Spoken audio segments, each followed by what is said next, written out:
Ricos y súper ricos, egoístas, filántropos, necesarios, emprendedores. Yo siempre digo que la oportunidad dura 15 minutos. Creativos, codiciosos. No tiene que ser mal visto que una persona quiera ganar plata y hacerse muy rico. Ricos y súper ricos en un país con grandes desigualdades sociales. La desigualdad más inaceptable es la desigualdad de oportunidades. Los Rolls Royce, los Cartier y el mercado del lujo en expansión. Tiene un precio de 110.000 UF. Financian desinteresadamente a los políticos. Entregan fondos a la izquierda, al centro y a la derecha. Le di un aporte a Ignacio Walker, a Lagos Weber. He ayudado al MEO. ¿Ha financiado partidos políticos? Por supuesto. La voz de ricos y súper ricos, emprendedores y capitanes de industria en Informe Especial.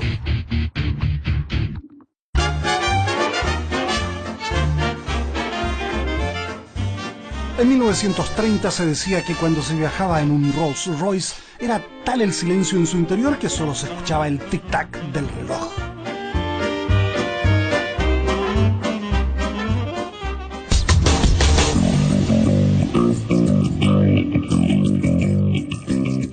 El modelo Ghost llegó a Chile y cuesta unos 210 millones de pesos. Es el que estoy manejando, acabado a mano y con la emblemática escultura El espíritu del éxtasis, el Rolls Royce movilizará una selección de ricos y poderosos.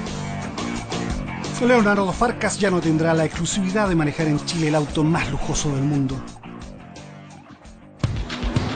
Los carísimos evidencian un despliegue de riqueza que para algunos resulta insolente y para otros consecuencia natural de una economía que premia a los más exitosos que parecen estar perdiendo el complejo de culpa por ser ricos.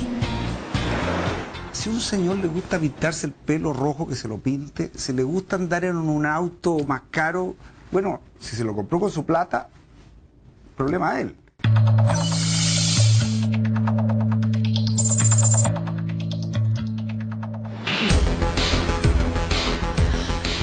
Celfin maneja un portafolio de 15.000 millones de dólares. Se fusionó con el banco de inversiones brasileño Pactual y Errázuriz aumentó fuertemente su patrimonio. Yo siempre hablo de que no tiene que ser mal visto que una persona quiera ganar plata y hacerse muy rico. A mí, por ejemplo, me gusta navegar, me gusta correr a caballo.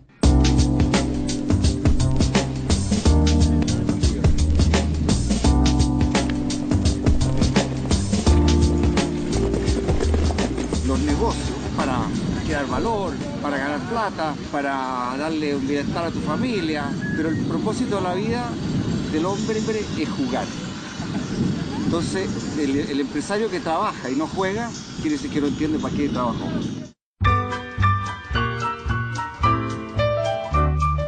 Hubo potentados que se enriquecieron explotando latifundios y minas.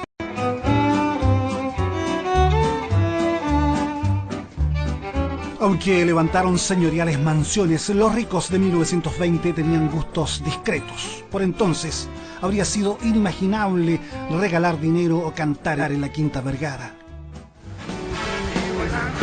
¡Ya se escucha!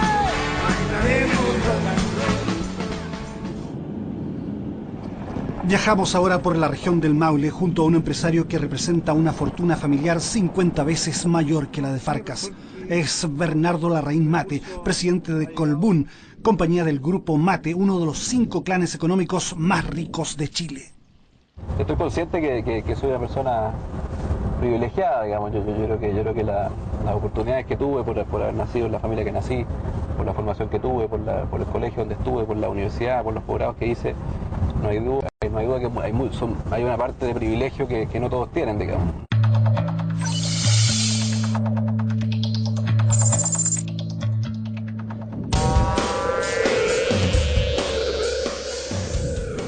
Antes de la privatización, Colbún generaba un 5% de la electricidad en Chile. Ahora, con 23 centrales, ese porcentaje se elevó a un 25%. Titulado de ingeniero en la Universidad Católica, Bernardo se perfeccionó en la London School of Economics y en Stanford, California. Pertenece a la familia tradicional más rica de Chile.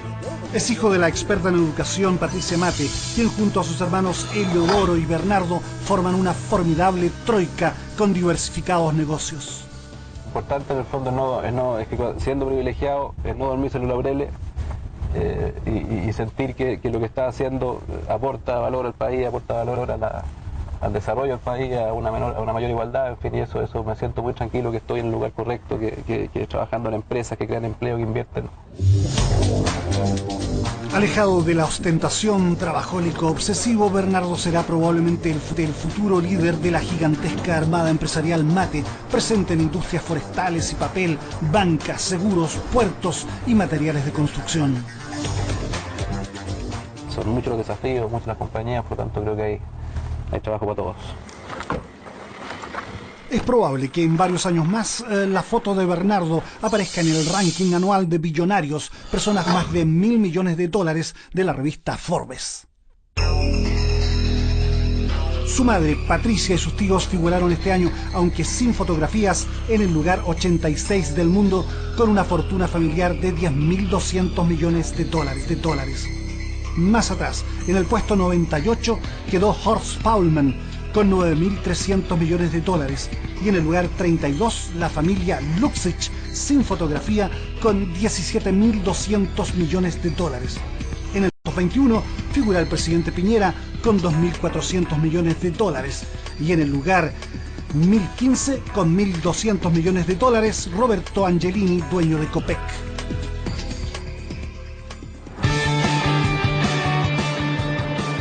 La expansión chilena en el continente resulta llamativa. Cencosud, LAN, Falabella, Ripley, Farmacias Ahumada, Compañía Manufacturera de Papeles y Cartones, Corbanca, Concha y Toro se internacionalizaron porque el mercado nacional es pequeño. Sus principales accionistas se han enriquecido y sus ejecutivos están entre los mejor pagados del mundo. Chile cambió y la gris austeridad de antaño está en retirada. Las personas de mayores ingresos abandonaron el centro y emigran a los contrafuertes cordilleranos, donde los pobres son prácticamente invisibles y solo están para el servicio doméstico o en las nuevas construcciones. A pocos sorprende que una casa en la dehesa, en el campo junto a los lagos sureños, cueste 2 o 3 millones de dólares. Esta residencia en Locurro, por ejemplo, cuesta unas 60.000 UF, cerca de 3 millones de dólares. Es una casa que tiene 5.000 metros de terreno y aproximadamente 700 a 750 metros edificados, 6 dormitorios con 6 baños, son 6 suites, salón, comedor, escritorio, sala grande de juego con un bar al lado, una sala de estar de hijos, un atelier como para ti. Y tiene un muy buen quincho, una sala de gimnasia grande con chimenea, camarines y sauna. Hoy existen áreas comerciales exclusivas para quienes pagan millones por una cartera Louis Vuitton, unos zapatos italianos o un reloj Cartier. Este es un balón blue, caja de acero oro rosa con brillantes. La correa es de cocodrilo, cristal de zafiro irrayable y viene en el bisel cubierto con brillantes. Cuesta alrededor de los $30.000, 15 millones de pesos. Uno de los productos exclusivos que tenemos en la tienda son estas mesas de centro italianas. Son las únicas que existen en Chile. Es una mezcla de acero con una imagen, con un cristal biselado encima. Cada una de estas mesas sale alrededor de 1.400.000. Nosotros trajimos 10 y nos quedan solamente 2. En los últimos 25 años, Chile progresó aceleradamente. Su Producto Interno Bruto alcanza $250.000 millones y el ingreso anual per cápita supera los $15.000, aunque ese promedio no dice toda la verdad.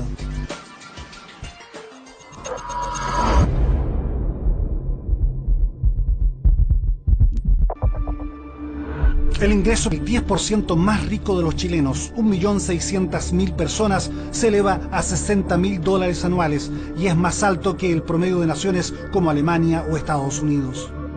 El per cápita del 10% más pobre de los chilenos, otro 1.600.000 personas, roza apenas los $2.000, similar al de paupérrimos países africanos como Costa de Marfil. Chile tiene una mala distribución del ingreso y esa distribución, sin pasar a ser una maravilla, pero sí mejora de manera importante después de que el Estado de Chile recauda impuestos y gasta esos impuestos, porque nuestro gasto fiscal es relativamente bien focalizado, a diferencia de la mayor parte de los países en desarrollo, incluido toda América Latina. Aunque ha reducido su pobreza, Chile es uno de los países con la mayor desigualdad del mundo. El 10% más rico de la población obtiene 27 veces más ingresos que el 10% más pobre. El estatal en educación, salud y previsión disminuye esa brecha. Para efectos de ingresos se divide la población de un país en 10 partes o deciles. Si esta fuera la torta de toda la riqueza chilena, tendríamos que este sería el pedazo que le correspondería al primer decil, es decir, al 1.600.000 chilenos más pobres. El segundo 10% recibiría un poco más y así hasta el sexto decil. En consecuencia, unos 10 millones de chilenos viven $6.000 anuales por persona, unos 3 millones de pesos, quedándose con un 20% de la torta nacional. El séptimo decil obtiene casi un 8% de la torta, el octavo decil un 10%, el noveno un 15% y el decil más rico del país se queda con el 45% de la riqueza, casi la mitad de la torta nacional. En este segmento se incluyen empresarios, gerentes, comerciantes, profesionales e incluso algunos bien pagados trabajadores del cobre. La distribución de la torta no ha variado mucho en los últimos 25 años, pero al igual que lo ocurrido en la mayoría de los países capitalistas y en la China comunista, el ingreso capturado por los muy ricos ha seguido aumentando. Y eso permite el desarrollo inmobiliario lujoso en casas y departamentos. En el pasado los ricos compraban departamentos de 300 metros cuadrados frente al parque forestal. Ahora los departamentos trepan por las faldas del Manquehue. Son todos departamentos de lujo, con extensiones que van desde los 300 hasta los 500 metros útiles aproximadamente, más jardines y piscinas. Este departamento concretamente vale 48.000 UF. Se afirma que esta tendencia a la riqueza de unos pocos resulta inevitable en economías modernas que premian la creatividad empresarial. Bill Gates en Microsoft, Steve Jobs en Apple, Mark Zuckerberg en Facebook son íconos de la genialidad emprendedora cuyas fortunas creadas a partir de ideas se dispararon en pocos años sobre los $10.000 millones. De los 1.100 billonarios de Forbes, casi la mitad son norteamericanos.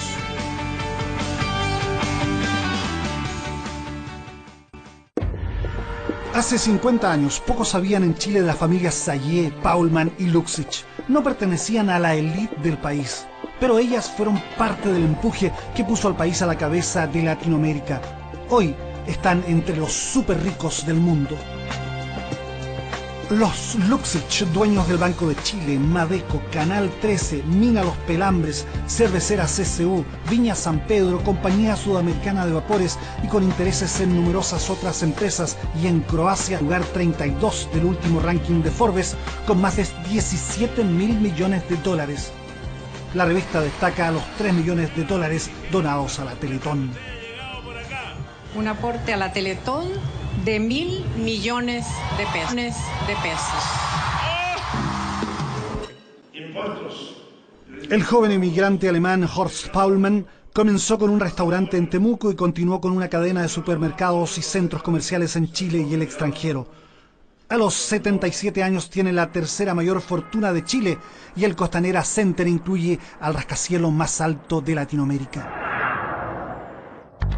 Varios prósperos países de Europa, incluidos Suiza, Reino Unido e Italia, tienen menos billonarios que Chile, ubicados entre las 100 mayores fortunas del planeta. La poca riqueza que hay en Chile, que mucha gente quiere que mucha, pero todavía somos un país que tiene que ir mucho más, la han generado principalmente inmigrantes que llegaron hace poco tiempo a este país sin nada. Claro, no es el caso de Ibáñez, cuya familia es una de las más ricas de Chile, pero sí el de Álvaro Sayé, que observa el impresionante paisaje santiaguino desde su oficina en el piso 22 del edificio corporativo de Corp Group. Su padre quedó en la ruina después del terremoto de Chillán y se fue a Colombia. Álvaro tenía 3 años cuando su familia fue a Chile y abrió una tienda en Talca. Hoy muestra con orgullo y ternura una pequeña herencia que le dejó su madre. Poco antes de morirse me mandó esta cajita con una tarjeta diciéndome: guarda como recuerdo de tu infancia esos zapatos y esa camiseta que trajiste de Colombia. Besos, mamá. ¿Y te han arreglado los zapatos? Bueno, tiene un hoyo en la punta, los tacos se cambiaron y las puntas también, porque en esos tiempos las cosas duraban, había que hacerlas durar mucho tiempo. No es como hoy día que la mayoría de las cosas son bastante más desechables. Y ella los guardó. Estos fueron los zapatos con que nosotros llegamos. Yo los guardo a mis nietos para que mis nietos sepan que las cosas tienen valor. Y el otro es la camisa con que llegué, que es una camisa que como se puede ver aquí, dice el Magazine Barranquilla, es donde se fabricó esto. Tiene un hoyito ahí. Y bueno, los botones son de distintos colores, porque es lo que pasaba antes, porque se iban reparando las cosas y se cuidaban las cosas.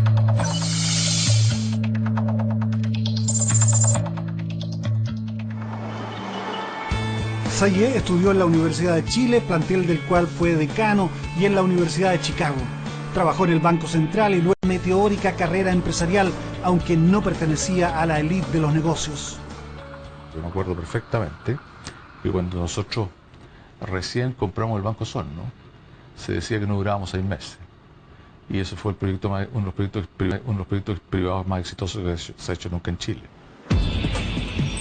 Ahora Sayé y sus hijos son dueños de Corbanca, uno de los 5 mayores bancos de Chile, del Banco Santander de Colombia, de Copesa, consorcio que reúne a los diarios La Tercera, La Cuarta, Financiero y las revistas Que Pasa y Paula, de empresas inmobiliarias y de seguro, de un canal de televisión de cable, de BTR y supermercados Unimark, y probablemente, si el precio de la acción resulta conveniente, adquiera también La Polar.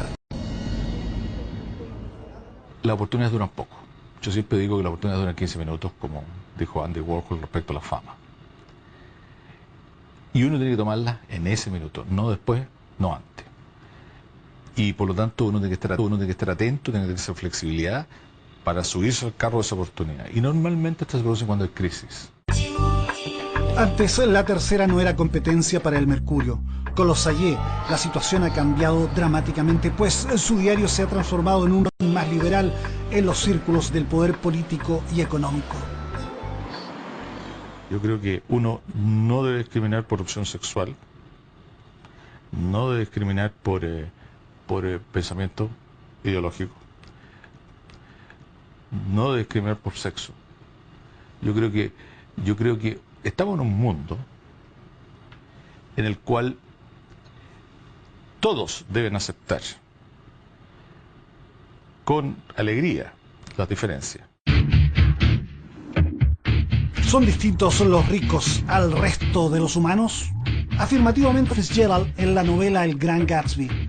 Científicos de la Universidad de California investigaron si había diferencias de percepción entre ricos y pobres.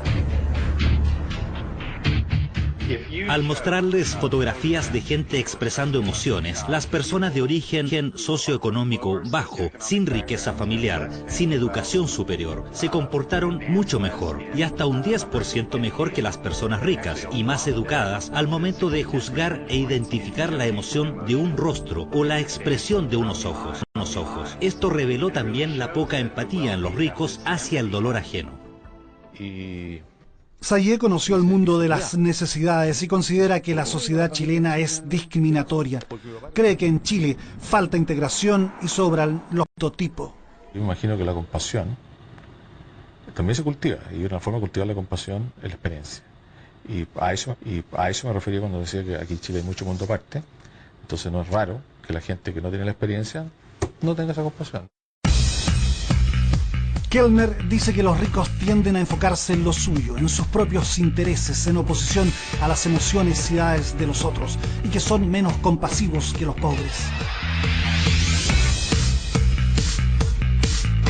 Sin embargo, hay ricos y ricos. En Estados Unidos, muchos capitalistas como William Buffett y Bill Gates, el creador de Microsoft, se convirtieron en filántropos entregando dinero a la caridad y al arte. En el pasado, el zar del acero Andrew Carnegie quien no era muy generoso con sus obreros, donó su fortuna a obras filantrópicas. Recientemente, Buffett y Gates exhortaron a los ricos a donar la mitad de su dinero a la beneficencia. Al profesor de la Universidad de Yale, Eduardo Engel, le llamó la atención esta largueza. El que no hace filantropía simplemente no es aceptado por el grupo, es decir, la presión es enorme para los millonarios en Estados Unidos por hacer contribuciones grandes. Y en Chile no existe esa tradición. Hay gente de mucho dinero que hace donaciones, pero son donaciones mucho menos impresionantes como fracción de la fortuna correspondiente. Y no existe esa presión social fuerte que existe en Estados Unidos, que si uno le ha ido muy bien, debe devolverle a la sociedad de la cual uno le fue bien. El industrial Federico Santamaría fue el mayor filántropo chileno. Dejó sus haberes a la creación de la universidad que lleva su nombre y que, según su testamento, debía admitir de preferencia a jóvenes de la clase obrera. Bernardo Larraín Mate supervisa la restauración de la iglesia de Panimávida arrasada por el terremoto. Los trabajos son financiados por Colbún. La empresa hoy día necesita una licencia social, una legitimidad social, que es un activo tan importante como los activos físicos. Sí, más que filantropía, es, ¿no es cierto?, una inversión en las comunidades vecinas, trabajos colaborativos con la capital regional, ¿no es cierto?, importante que una generación de confianza inicial. No siempre se puede ganar la confianza de las comunidades. Eso ocurrió en la Patagonia, donde hubo rechazo a Hidroicén, iniciativa de Colbún y Endesa. Luego de varios años, las centrales fueron finalmente aprobadas. Ahora se debía presentar el proyecto de transmisión para traer la energía hasta Santiago. Pero Colbún, advirtiendo que no había garantías para aprobarla, pidió su postergación, lo que fue considerado como una presión indebida al gobierno.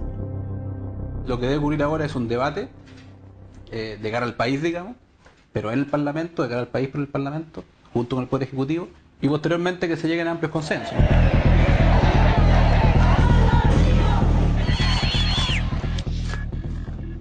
Actor relevante en el mecenazgo cultural es Álvaro Sayé.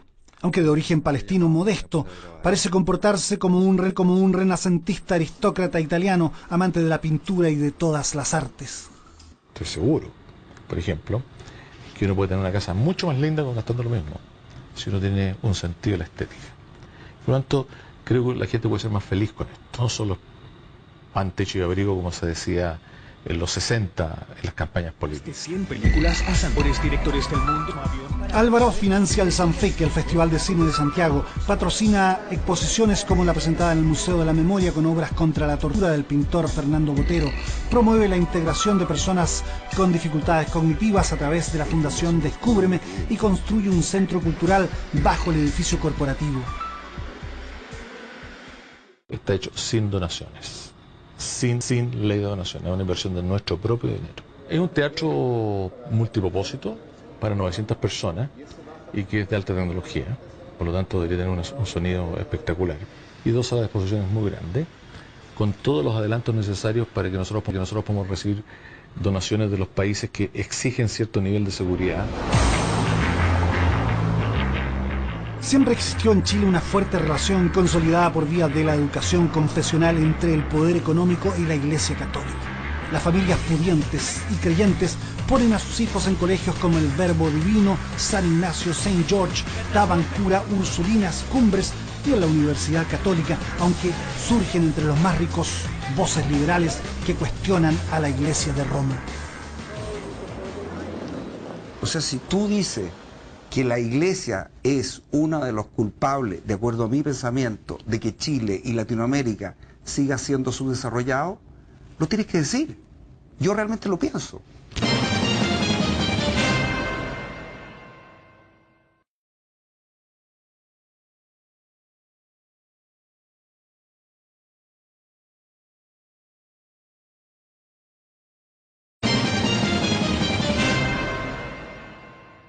O sea, si tú dices que la Iglesia es uno de los culpables, de acuerdo a mi pensamiento, de que Chile y Latinoamérica siga siendo subdesarrollado, lo tienes que decir. Yo realmente lo pienso. Yo pienso que la pobreza en Latinoamérica en gran medida es por la influencia cultural del colonialismo religioso. Sierra Suris es un agnóstico algo deslenguado. Bernardo Larraín es un católico prudente. Estima que la gente, más que oponerse a ciertos proyectos, debería convencer a la sociedad de sus posturas y no imponerse a ella. Tiene sentido que haya una ley de divorcio en Chile, lo que no implica en el fondo que no valorice la familia. Hay familias que se han formado de distintas formas, que por lo tanto, y que yo no tengo un conocimiento profundo para decir, ¿no es cierto?, que tal tipo de familia o tal otra familia es mejor o menor en cuanto a inculcar valores para los hijos, digamos. Considera que debiera legalizarse el acuerdo de vida en común para personas del mismo sexo. Yo creo que está bien, digamos, creo que es completamente respetable y debiera haber un trato más igualitario hacia quienes, ¿no es cierto?, quieren iniciar una vida, ¿no es cierto?, en pareja, formal, oficial, institucional. Insisto, creo que más que ir en contra de ciertas instituciones, lo que yo pienso desde el punto de vista de la política pública es que debe en el fondo tolerar, debe aceptar, debe promover todo tipo de instituciones en cuanto a familiares, digamos. Lo que es importante en el fondo es que yo tengo la convicción de que la familia, ¿no es cierto?, entre una mujer casada con un hombre, con una familia, es una base de la sociedad muy importante que se inculcan muy buenos valores. Es una convicción personal, pero no por eso voy a ¿no es cierto?, que a nivel de política pública se discrimine una forma de familia versus otra. ¿Matrimonio gay, sí o no? De todas maneras, ¿por qué no? ¿Por qué no? ¿A mí qué me afecta? Incluso si a mí no me gustan los gays, supongamos que soy una... ¿En qué me... Que cada cual haga lo que quiera, yo no soy de izquierda. Pero me gusta la diversidad. ¿Qué hace a una persona alcanzar la fortuna y el éxito en los negocios? Si uno revisa sus vidas, realmente partieron de orígenes bastante modestos. Pero no siempre es así. En el pasado la propiedad agraria y la pertenencia aristocrática eran cruciales. Ello cambió con la democracia, la educación masiva y la libertad de emprendimiento, el comercio, la industria y la provisión de servicios. Esta es la bodega de Viñamonte donde hacemos los vinos íconos. Es una bodega que tiene un flujo gravitacional, las uvas llegan a una plataforma superior y por gravedad van cayendo a los tanques de fermentación y posteriormente a los barriles donde se hace la guarda del vino. Aurelio Montes se crió en una familia de clase media, estudió agronomía y enología. Luego de trabajar para viñas grandes se independizó descubriendo Apalta, un rincón de Colombia donde ahora se producen vinos extraordinarios. Empezamos a limpiar las laderas que nos miraban con cara de loco, pues sacábamos camionadas y camionadas de piedras y de arbustos, en fin. Junto a 3 amigos, Montes se arriesgó y cambió la vinicultura chilena. Dejó atrás los vinos mediocres y produjo en tierras pobres caldos que compiten con los mejores del mundo. La planta en general tiende a quedar chica con racimos pequeños, de gran conservación, de gran sabor, de gran calidad, que como producto, digamos, de esa calidad del racimo termina siendo un gran vino. Y fuimos, yo diría que los primeros en plantar en laderas de este nivel, digamos, de pendiente y hemos probado que no estábamos equivocados.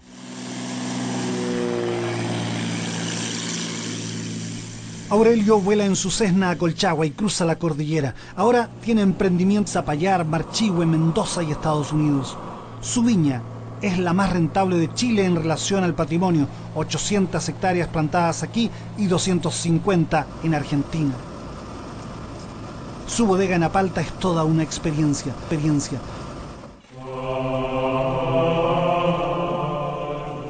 Construida siguiendo un concepto de armonía Feng Shui, combina el agua, la piedra, la luz, la madera e incluso la música.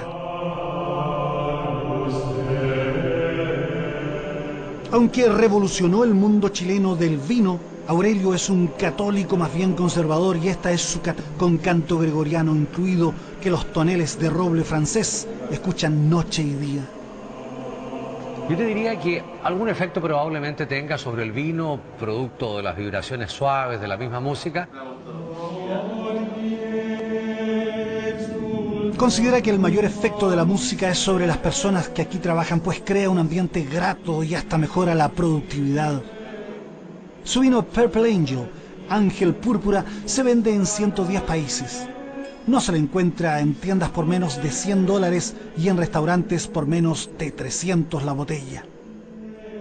Cuando se dice que los empresarios crean valor, muchos piensan en personas como Aurelio Montes y sus hermosos viñedos verdeando en antiguos peladeros al pie de una serranía colchagüina.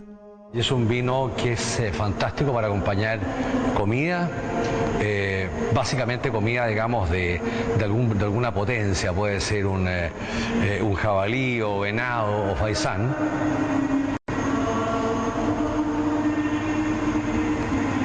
Y es muy redondo y es muy poderoso en boca. Es un riquísimo vino. Esto es el Purple Angel 2011. Un vino riquísimo para los ricos del mundo. Más de 100.000 pesos la botella. Quienes ponderan a los ricos como factor de avance y civilización señalan con incorrección política que los ricos se sienten dueños de sus vidas y los pobres culpan a las circunstancias. Los primeros usan el dinero para ganar más dinero y los pobres tratan de no perderlo. Los ricos se enfocan en las oportunidades y los pobres en las dificultades. Los ricos y los pobres en pequeño. Los ricos se asocian con otros ricos y exitosos, mientras que los pobres se vinculan con otros pobres. Lo que se tiene que valorar es el éxito y el emprendimiento. Y de alguna manera, porque una de las lacras nuestras es la envidia. ¿Por qué somos más envidiosos que los norteamericanos? ¿Ah? ¿Por qué allá el tipo exitoso es bien visto y aquí uno le tiene envidia? A diferencia de los ricos norteamericanos o de un chileno sui generis como Leonardo Farcas, los poderosos de Chile son reacios a mostrar su riqueza y a reconocer que son ricos.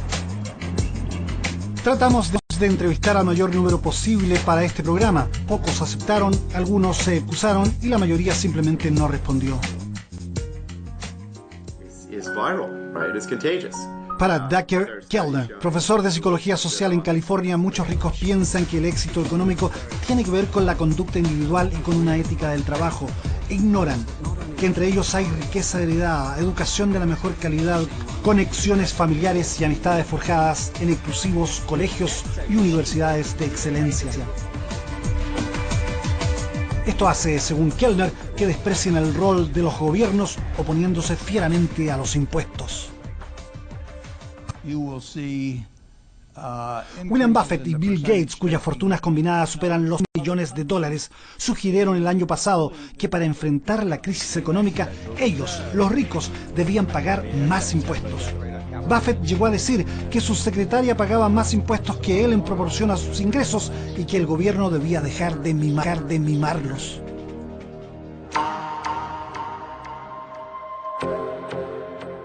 Buffett apostó $1 millón a los billonarios de Forbes a que demostraran que pagaban más impuestos que sus secretarias. Nadie aceptó y el Servicio Norteamericano de Impuestos informó que los ricos pagan proporcionalmente menos impuestos que la clase media de ese país. Pero, al igual que en otras partes, muchos ricos creen que no lo son. Esta es la curva de los Estados Unidos. Más del 80% de los norteamericanos percibe entre 0 y $200.000 anuales en un desplazamiento gradual, incluso hasta el percentil 95. Pero aquí el ascenso se dispara y en el percentil superior la curva se empina vertical sobre los $2 billones, mientras que en el 95% de los estadounidenses los ingresos son bastante planos.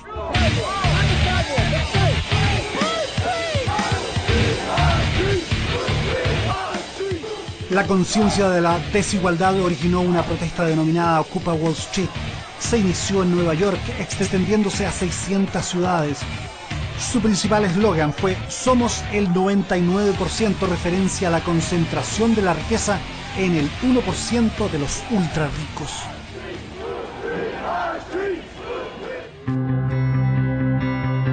Reconociendo el desigual reparto de la riqueza, los economistas liberales creen que Estados Unidos ofrece más oportunidades que Europa y por eso atrae tantos emigrantes. No importa la distribución de la torta, dicen, lo que importa es el tamaño de la torta. El modelo norteamericano da millones de oportunidades a millones de personas todos los años. De hecho, cruzan la frontera con dificultad 3 millones de personas todos los años de otros países que quieren ir ¿no es cierto?, a Estados Unidos, cosa que no ocurre en muchos de los otros países, en las cuales la gente más bien se está arrancando a esos países por falta de oportunidades. Lo cierto es que el 1% de los norteamericanos captura en este momento el 24% de la torta y controla el 40% de la misma. Tienen las mejores casas, la mejor educación y el mejor estilo de vida. ¿Y qué ocurre en Chile? El modelo norteamericano se asemeja al chileno. El 10% más rico de la población concentra la riqueza nacional. Ejecutivos, comerciantes, profesionales pueden pensar que con una renta familiar de 3 millones de pesos al mes no están en el decil más rico, pero sí, lo están. Los ingresos del 10% más rico de los chilenos se disparan, superando 46 veces los del 10% más pobre. Si esta relación se lleva al ingreso per cápita, el resultado resulta abrumador, porque en las familias pobres hay menos personas empleadas. Este ejercicio lo hizo el ex ministro de Hacienda Andrés Velasco, concluyendo que el ingreso per persona en los hogares más pobres es de $31 mensuales, o sea, unos 15.000 pesos. El monto escala a $2.399 en los más acaudalados, cerca de 1.200.000 pesos. El per cápita de los más ricos sobrepasa entonces 78 veces al per cápita de los más pobres. Hay gente que gana 200.000 pesos, hay gente que gana 20 millones de pesos. Pero más doloroso aún es la constatación de que hay millones de chilenos que no tienen ningún ingreso. Muchos cuestionan no estos cálculos, sino al propio Velasco y a la Concertación, en cuyos gobiernos se habría acrecentado la concentración de la riqueza en el 1% de la... Les entregó el país más concentrado. Fue ministro de Hacienda y el país cuando más concentración ha habido en el país, el periodo de Velasco. Bueno para la prédica, todos somos buenos para la prédica. En Chile lo que nos falla es la acción. No es así, sencillamente. Tomando en cuenta el efecto de la política social, la distribución en Chile ha mejorado y ha mejorado mucho. Sería un país muy distinto si no hubiese sido por las tremendas reformas que se hicieron en los últimos 20 años. Hemos armado una red de protección social que efectivamente protege a la gente y la ayuda, y eso se hace con justamente las platas que generan la creación de esta riqueza. Al igual que en Estados Unidos, dentro del decil de los mayores ingresos está el 1% de los más ricos, y dentro de ese percentil está el 0,01%, donde se encuentran los ultra ricos chilenos cuyas fortunas son comparables a las mayores del mundo desarrollado. Probablemente los futuros rankings de Forbes incluirán otras familias súper ricas, y las candidatas son Solari e Ibáñez, entre otras.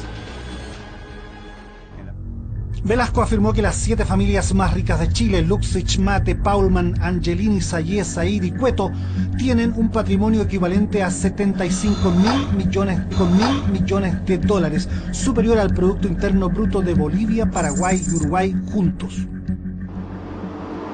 Bernardo Larraín Mate muestra orgullosamente la central hidroeléctrica Los Quilos en los Andes, en cuya casa de huéspedes se alojaba de niño cuando iba a esquiar a Portillo. Fue el primer emprendimiento eléctrico de los Mate. A los 35 megas generados se agregan hoy otras 4 mini hidros que pueden generar 200 megas de electricidad. Nuestra plata no está bajo el colchón, declara desafiante. La gente piensa de repente cuando se habla de riqueza, los rankings, mira tal familia, tal o cual familia tiene tal nivel de riqueza. Se piensa en los colchón, o que está, ¿no es cierto?, invertido en autos de lujo, en fin. La riqueza de nuestra familia está invertida en empresas y está invertida en activos. Bernardo señala que el sueldo más bajo pagado en Colbún es muy superior al mínimo legal y al sueldo ético sugerido por la Iglesia Católica. La remuneración mínima que se paga en Colbún es más o menos el doble que el sueldo mínimo de Chile. Estamos en exceso de los 250.000 pesos que se habla de sueldo ético. Para mí la desigualdad más inaceptable es la desigualdad de oportunidades, digamos. Y por eso en el fondo el tema más relevante es la educación. Al igual que en Europa y Estados Unidos, mucha gente salió a protestar en Chile. La calidad y los costos de la educación estaban en el centro de las demandas. Pero tras ellas aparecía también la desigualdad y la urgencia de un cambio tributario. El presidente Piñera anunció una reforma tributaria en medio de las dudas de muchos empresarios. Chilenas y chilenos, muy buenas noches. Hoy quiero compartir con ustedes 2 reformas íntimamente relacionadas. Yo creo que la reforma tributaria que está en el Congreso ha puesto la carreta adelante de los bueyes. Nosotros primero tenemos que saber en dinero y si lo estamos gastando bien. Al cobrarle más impuestos a los ricos y se lo pasa al Estado, la pregunta es si con esa plata se va a crear más bienestar y más empleo que lo que podrían crear ellos. Por el lado de la derecha, por el lado de los empresarios, es habitual que cualquier impuesto a las empresas va a matar la inversión, va a matar el crecimiento, va a ser el fin del mundo. Por el otro lado, por el lado de la izquierda más tradicional, que se quedó en las ideas de los años 60, de hace medio siglo, espera que los impuestos no afectan nada, que los impuestos se pueden subir a discreción. Y mi posición, y creo que la posición de la gran mayoría de los economistas, es que ni un extremo ni el otro extremo. Engel favorece una alza tributaria moderada para en algo previo. Realmente hay que partir por preguntarse para qué queremos las platas, cuánto se necesita y después preguntarse cómo se recauda. Al presentar el ajuste tributario, el presidente Piñera dijo que su objetivo era financiar un mayor gasto en educación que podría superar los 700 millones de dólares anuales. Planteó una alza moderada de impuestos a las empresas y rebajas a los impuestos personales. A las empresas se les requerirá un esfuerzo adicional, subiendo la tasa de impuesto permanente sobre las utilidades del 17% al 20%. Las encuestas a inversionistas extranjeros indican que los impuestos son un factor a considerar, pero no el más importante, señala el profesor Claudio Agostini. Mucho más importante es que el sistema legal funcione, que el país sea bajo en corrupción, que tenga buenos servicios de transporte, que haya carreteras, que haya aeropuertos, que haya puertos. Esas son las razones uno para invertir. Los impuestos aparecen mucho más abajo en el ranking. En el grupo Mate parecen compartir ese diagnóstico. Yo creo que es efectivo que las grandes empresas son muchos los factores que consideran en el fondo a la hora de tomar decisiones de inversión y probablemente un aumento de impuestos no les afecte mayormente. Lo que es relevante, como dije antes, la estabilidad. Pero, ¿qué pasa con los impuestos en Chile? Las familias que están entre los deciles 1 y 6 y que ganan menos de 532.000 pesos mensuales no pagan impuestos a la renta. 11 millones de chilenos viven en hogares con ingresos inferiores a 532.000 pesos. Ese es un primer dato de lo bajo que son los ingresos en Chile en general, y tenemos poca conciencia. Y cuando uno mira hacia arriba en la distribución, los primeros 2-3% que paga, ahí hay casi 1 millón de personas que pagan apenas la tasa del 5%. Esas personas que ganan entre 500.000 pesos y 1.200.000. Entonces hay prácticamente 6 millones de personas exentas, 1 millón de personas que paga 5% y que tiene ese rango de sueldo, o sea, menos de 1.200.000. Cuando uno mira de ahí hacia arriba, ahí queda prácticamente 5% de la población, no más. Y dentro de eso los que están en la tasa del 40%, que son los que ganan más de 6,5 millones al mes en todo su ingreso, ahí está el 0,1% de la población. En los datos de impuestos, agregar todas estas utilidades retiradas que se arrancan, habría más gente y no la vemos. Hay 20.800 personas que declaran ganar más de 5.500.000 pesos, pero Agostini cree que una cantidad similar de chilenos ricos elude impuestos comprando camionetas, computadores y bienes que son para uso personal o casero, como si fueran para sus empresas. Muy común es la creación de sociedades con familiares para que ellos retiren utilidades sin pagar impuestos. Esas utilidades que deberían haber tributado, cuando se retiraron, terminan no tributando nunca, ni antes ni después de retirada, jamás. Esa es plata que sale absolutamente libre. Un trabajador dependiente no tiene la posibilidad de hacer eso. La conclusión de Agostini es categórica.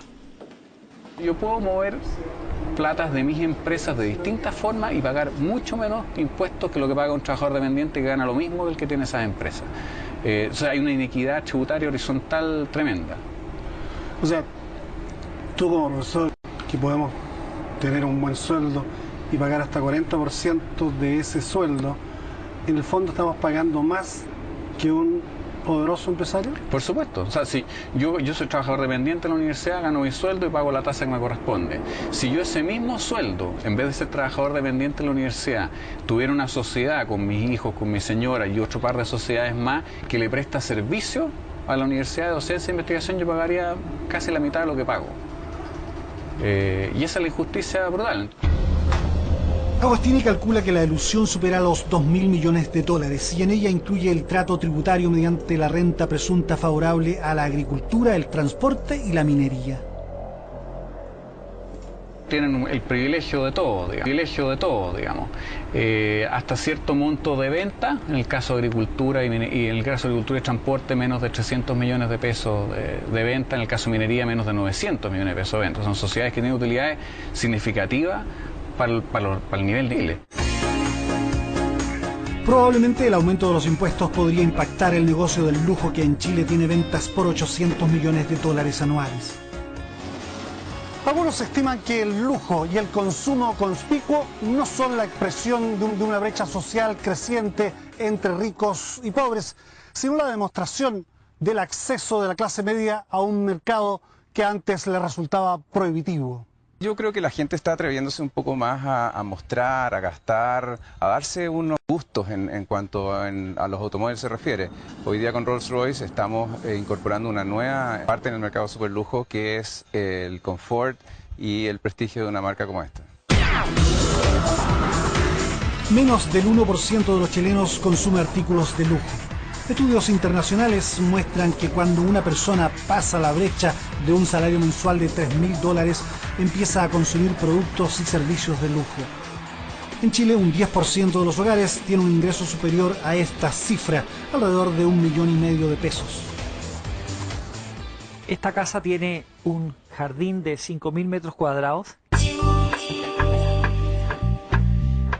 Y la casa misma tiene 1.250 metros edificados.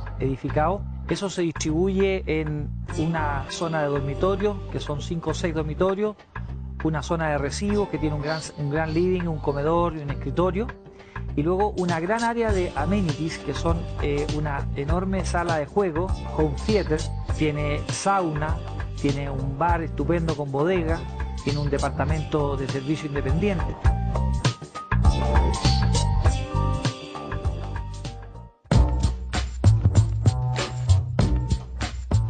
A nadie le gusta pagar impuestos. Quienes ganan más de 6.500.000 pesos mensuales deben pagar hasta un 40% de lo que exceda esa cantidad al fisco.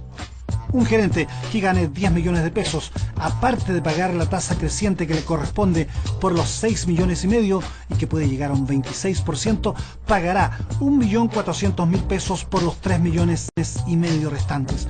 Algunos consideran este 40% un verdadero atraco y tratan de eludirlo. A ello se agrega el ahorro previsional voluntario, utilizado preferentemente por personas de altos ingresos y que también tiene un incentivo tributario. ¿Qué pasa, por ejemplo, un sueldo de 6 millones? Está en el tramo del 40%, o sea, si estoy ahorrando 1 millón de pesos para mi pensión, voy a obtener un beneficio de un 40%. Eso significa 400.000 pesos me está regalando el Estado. Es muy bueno, es tremendamente atractivo si lo miramos para rentas altas, el APB régimen B. Los que ganan más tienen que pagar más. No cabe ninguna duda. El gasto social reduce la desigualdad, no hay ninguna duda, y en una magnitud importante. Pero no es la única herramienta que tenemos para reducir la desigualdad. Yo creo que los empresarios debemos tener conciencia del país, debemos tener claro que para progresar, para que nuestro pueblo haya justicia, para que haya mejor educación, mejor salud, es indispensable, yo creo, que tener alguna reforma tributaria, y los empresarios debemos tomarla con altura de mira. De tal manera que no aplaudo de pie, pero la asumo, digamos, con mucho honor. Los economistas más liberales creen que un alza de impuestos afecta al crecimiento y al empleo, pues son los privados los que generan más trabajo. El subir los impuestos a la empresa es una mala idea. Y una mala idea, fíjate, porque si hay algo que caracteriza al desarrollo de Chile en los últimos 30 años, es que la estructura tributaria, incluyendo impuestos relativamente bajos a las empresas, ha permitido que una parte muy significativa de las utilidades de las empresas se reinviertan en crear nuevos proyectos, nueva riqueza, y es eso lo que permite al final que crezca la misma recaudación tributaria y permita que vayamos resolviendo los problemas que queremos resolver. Claudio Agostini señala que la elusión priva al fisco de unos 2.000 millones de dólares al año y sospecha que hay relaciones incestuosas entre grandes empresarios y políticos. Sabemos que la Cámara Chilena de la Construcción se opuso a reducir la exención de IVA que tienen las constructoras inmobiliarias. Ok, están defendiendo sus intereses. Lo que no sabemos es de todos los parlamentarios que rechazaron hacer esa reforma que va en contra de la Cámara Chilena de la Construcción, cuántos reciben financiamiento en sus campañas de socios de la Cámara Chilena de la Construcción. No sabemos ese dato. Actualmente, la legislación chilena privados y las empresas financian a los políticos. Tanto los individuos como las empresas pueden perfectamente aportar a la política, siempre que sea un mecanismo en el fondo en el cual el candidato no sepa dónde vienen los fondos. Bernardo, pero no nos engañemos, o sea, la mayor parte de los empresarios son personas de derecha, entonces van a tender a votar a los partidos de derecha y eso va a establecer una falta de equidad en la distribución de los recursos. Yo creo que al empresario le interesa en el fondo la política en general, que tenga, ¿no es cierto?, un gran nivel, que tenga la importancia que debe tener la sociedad chilena. No necesariamente le interesa que la política de un sector político sea, ¿no es cierto?, fuerte y la de otro sector político sea débil. Finalmente los empresarios tienen que ser siempre pro gobierno, porque finalmente tienen que interactuar con el Estado permanentemente independiente del signo político del gobierno de turno. ¿Pero tú financiarías, por ejemplo, un partido como el Partido Socialista? Hay grandes políticos en todos los sectores. El viñatero Aurelio Mo, siendo un hombre de derecha, niega aportes a políticos. Hemos tenido que invertir cada peso de utilidad nuestro en plantar viñas como esta o en abordar nuevos mercados. Con su habitual desenfado, el dueño de Selfin confiesa haber financiado a derechistas, a la Concertación y al candidato presidencial Marco Enrique Sominami. Le di un aporte, por ejemplo, a Ignacio Carr cuando iba el candidato iba a Ominami. Pensaba que era mejor que saliera Ignacio Walker a que saliera Ominami. Le di un aporte a Lagos Weber. ¿Por qué? ¿Por qué le puedo dar yo un aporte a Lagos Weber? Primero, porque creo que la gente capaz se tiene que... tenemos que todos los chilenos que tratar de que la gente capaz sean políticos. Y creo que Lagos Weber es un tipo honesto, es un tipo capaz, que refleja su idea y que además tiene una posición liberal dentro de la izquierda. He ayudado a Olmeo, la misma idea. No es que yo esté de acuerdo con sus políticas, sino que creo que es bueno que hubiera una persona con ideas independientes, de izquierda, que estuviera fuera en la Concertación y que fuera una persona con ideas liberales y sin trancas en contra de la empresa. ¿Usted ha financiado partidos políticos o candidatos? Por supuesto. Claro que hemos financiado. ¿De todos los partidos de izquierda, centro, derecha o de una sola tendencia? De todos. De todos. Pero aquellos que yo considero que son un aporte, y también reconozco que aquellos que uno conoce, porque al final este es un mundo que se da también por relaciones, o sea, hay gente que uno no conoce, entonces uno no tiene contacto, pero de todo. ¿Hay peligro que el poder económico influya decisivamente en las contiendas democráticas? Un tema en un país que quiere mejorar su sistema político. El temor mío va por el lado de la concentración económica, que casi nos estamos transformando en país feudal, ¿verdad? Porque casi muchas actividades están en muy pocas manos, entonces... La superconcentración va a reventar. Mira, reventó la educación, 2011. Tiene que reventar la salud, porque hay una desigualdad en salud enorme. La desigualdad tiene una influencia creciente en el debate nacional. Mientras tanto, el mercado del lujo florece en un país en que casi el 80% de las familias vive con menos de 532.000 pesos al mes. Arriba de un Rolls Royce, la pobreza se ve lejana, muy lejana.